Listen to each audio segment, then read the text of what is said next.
السلام عليكم، ازيكم؟ عاملين ايه؟ وحشتوني جدا متابعين قناتي وصفات روما وبناتها. النهارده جايبه لكم كيك شوكولاته.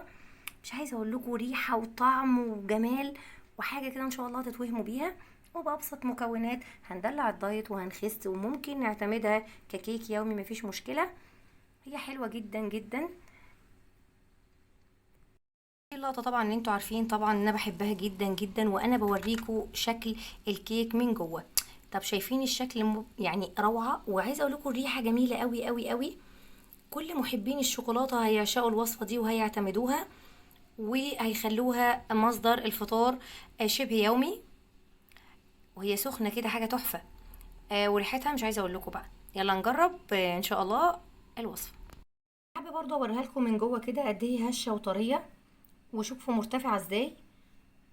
يعني حاجة تحفة. ممكن برضه نضيف لها هرسس بريد حسب الرغبة، بس هي اصلا مش محتاجة. هي الموز وكده مخليها ريحتها حلوة قوي، بس الهيلث بريد او الشوكولاتة الدارك لو ضفناها للوصفة مفيش مشكلة.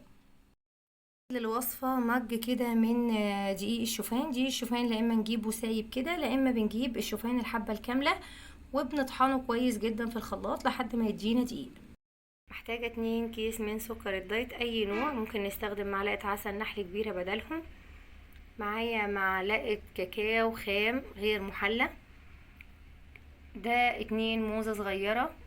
كنت حطاهم في الفريزر، لو احنا عايزين نستخدمهم طازة برضو مفيش مشكلة. هحتاج برضو 2 بيضة بدرجة حرارة الغرفة، عليهم معلقة كبيرة من الخل عشان تقضي على الزفارة تماما. ممكن نستخدم فانيليا، معلقة كبيرة من البيكنج باودر. دي كل المكونات بتاعة الوصفة اللي احنا محتاجينها. كل المكونات جاهزة معانا ان احنا نحطها في الكبة ونضربها كويس. ممكن خلاط، ممكن هاند بلندر.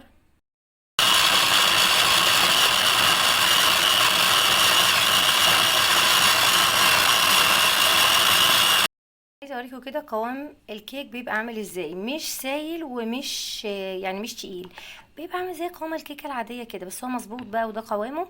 يلا بينا بقى نحطه في الطاجن. معايا طاجن كده بالحجم ده مدهون زيت زيتون. هبدا اصب فيه بقى خليط الكيك. كده اصبح الخليط يبقى جاهز معانا انه يدخل الفرن على درجه حراره 180. هنسخن الفرن قبلها ب3 دقايق كده يخرج من الفرن اوريهولكم. حبيت كمان اقول لكم ان انا حبيت ادلع قالب الكيك بتاعي، فحطيت له شوكليت شيبس بسيط كده.